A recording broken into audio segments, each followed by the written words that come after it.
Vesper's host contest mode has concluded. We got our first contest mode completion, and what better way to go about it than reviewing the spoils? Beloved Icebreaker has returned to us, new to most, myself included. But if you were a D1 vet, you most likely had the pleasure of enjoying the OG.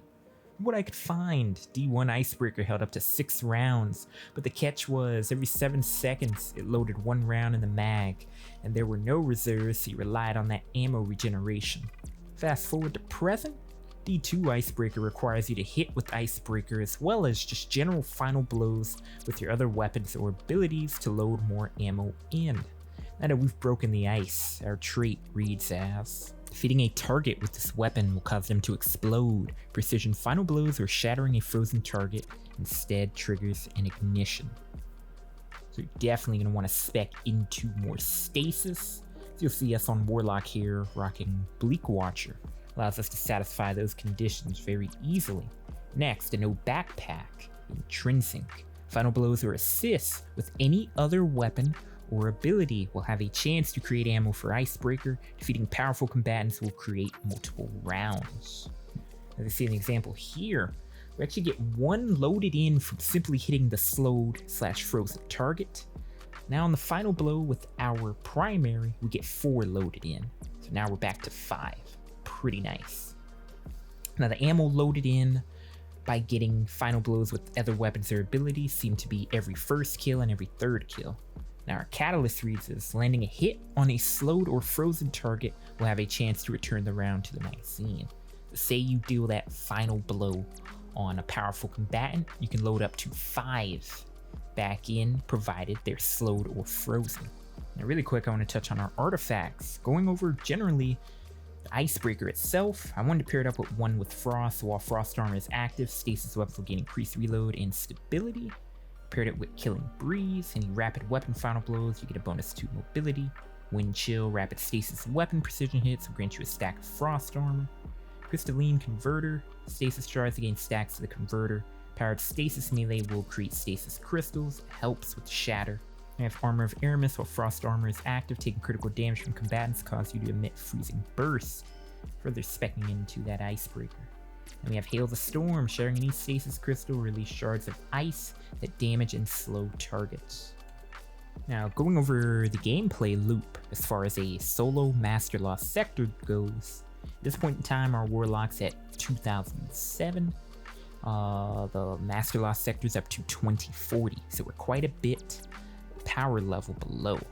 Now this was good to really just see what we can do and make happen. We're actually able to get this clear in about 11 minutes or so. But essentially our loop would go as follows. We get our Bleak Watcher down, get him slowed, frozen, hit him with Icebreaker a bit. On an unstoppable champ, we're able to essentially stun them and shatter them.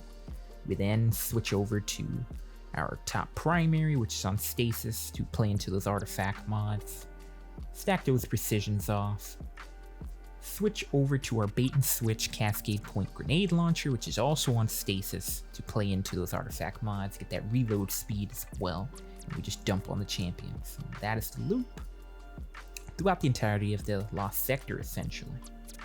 And I do love getting in here when we're below power, because then you can really see if what you put together is even good, because you're below power. Anything can be even subpar once you kind of cut that power difference off.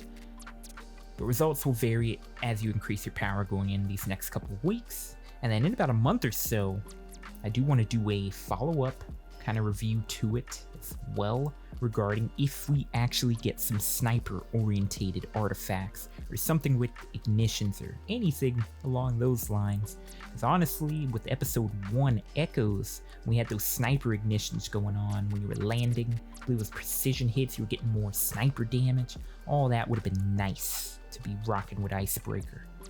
Here's another closer look at the final boss here. Essentially, going into a Grandmaster with Icebreaker with this setup, right? You have 2 other people, of course, hopefully. But you're keeping them frozen with Bleak Watcher, you're keeping your ammo back, as it has a chance to refill on hitting a slowed or frozen target via that catalyst. Getting the little shatter damage, getting the initial damage from Icebreaker, as well as your ignition damage. Numbers here will look a little lower as we're in this Master Loss sector under power. But expect beefier numbers when you cut that power gap down. Landing a body shot, we're looking at 51,165 base damage times 10, because the maximum ammo is 10. You get 511, 650. This is with no surges. Now going into a no surge precision, we're looking at 179,075 base times 10. We'll give you 1.7 million. Round that up to 1.8. Now with surge times 2 precision, 209,517. We're looking at 2 million total. Now with surge times 2 precision plus shatter, we're looking at 230 times 10 for 2.3 million total. Now Mr. Boss here, 119,694, a total of 1.2 million on base with no radiance. And with radiant, that kicks us up to 149,617, a total of 1.5 million. You're looking somewhere between a 30,000 damage difference between actually being radiant. And we can further min-max our damage by simply weakening the target, maybe running a lost signal in your top slot using that artifact. Running triple solar surges will increase that damage a wee bit more as well. Now to kind of wrap things up, my final impressions of Icebreaker. Essentially my first time of using it inside of Destiny 2.